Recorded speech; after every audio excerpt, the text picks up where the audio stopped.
ನಮಸ್ಕಾರ ಎಲ್ಲರಿಗೂ ಕರ್ನಾಟಕ ಪಾಠಶಾಲೆ ಯೂಟ್ಯೂಬ್ ಚಾನಲ್ಗೆ ಸ್ವಾಗತ. ಸೊ ಫಸ್ಟ್ ಟೈಮ್ ಯಾರಾದರೂ ನಮ್ಮ ಚಾನಲ್ ನೋಡ್ತಾ ಇದ್ದರೆ ದಯವಿಟ್ಟು ಸಬ್ಸ್ಕ್ರೈಬ್ ಮಾಡ್ಕೊಳ್ಳಿ, ಹಾಗೆ ಪಕ್ಕದಲ್ಲಿರುವಂಥ ಬೆಲ್ ಐಕನ್ ಕ್ಲಿಕ್ ಮಾಡ್ತಾನೆ ಯಾವುದೇ ಕಾರಣಕ್ಕೂ ಮರಿಬೇಡಿ. ಸೊ ಇದೇನು ಹಾಲ್ ಟಿಕೆಟ್ ಪ್ರಕಟ ಆಗಿದೆ, HK non-HK ಅವ್ರದ್ದು ಬೇರೆ ಬೇರೆ ಪರೀಕ್ಷಾ ಕೇಂದ್ರ ಬಂದಿದೆ ಆಯಿತಾ. ಸೊ ಇದ್ರ ಬಗ್ಗೆ ನಾನು ಒಂದು ಕ್ಲಾರಿಫಿಕೇಷನ್ನ ಕೊಡ್ತಾ ಹೋಗ್ತೀನಿ. ಸೊ ಗಮನಿಸ್ತಾ ಇರ್ಬೋದು, ನೀವು RPCN ಬೆಳಗ್ಗೆ ಏನು ಎಕ್ಸಾಮ್ ಇದೆ, ಈ ಎಕ್ಸಾಮು ರಾಯಚೂರಲ್ಲಿ ಇದೆ. ಅದಾದಮೇಲೆ ಮಧ್ಯಾಹ್ನದ KK ಏನು HK ಎಕ್ಸಾಮ್ ಇದೆ, ಅದು ಸಿನ್ನೂರಲ್ಲಿದೆ. ಸೊ ಇಲ್ಲಿ ನೀವು ಗಮನಿಸ್ತಾ ಹೋದಂದರೆ 80 ಕಿಲೋಮೀಟ್ರ್ ಡಿಫ್ರೆನ್ಸ್ ಇದೆ ಆಯಿತಾ. ಸೊ ಇಲ್ಲಿ ಈ ಒಂದು ಅಭ್ಯರ್ಥಿಗೆ ಹೋಗೋದಕ್ಕೆ ಆಗಲ್ಲ, ಆದರೂ ಕೂಡ ಎಕ್ಸಾಮ್ನಲ್ಲಿ ಒಂದು ಎಕ್ಸಾಮ್ ಸೆಂಟ್ರಲ್ಲಿ ಈ ರೀತಿಯಾಗಿ ಕೊಟ್ಟಿದ್ದಾರೆ.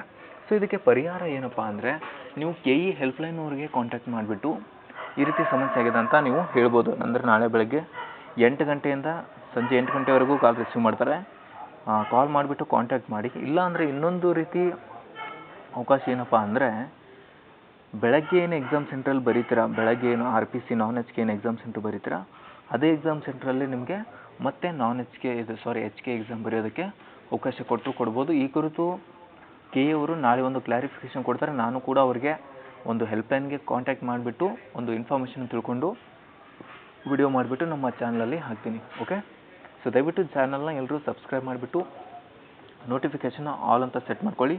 ಈ ಕುರಿತಂತೆ ಒಂದು ಕ್ಲಾರಿಫಿಕೇಷನ್ ಮಾಹಿತಿಯನ್ನು ನಾನು ನಾಳೆ ನಮ್ಮ ಕರ್ನಾಟಕ ಪಾಠಶಾಲೆ ಯೂಟ್ಯೂಬ್ ಚಾನಲ್ ನಿಮಗೆ ಕೊಡ್ತಾ ಹೋಗ್ತೇನೆ.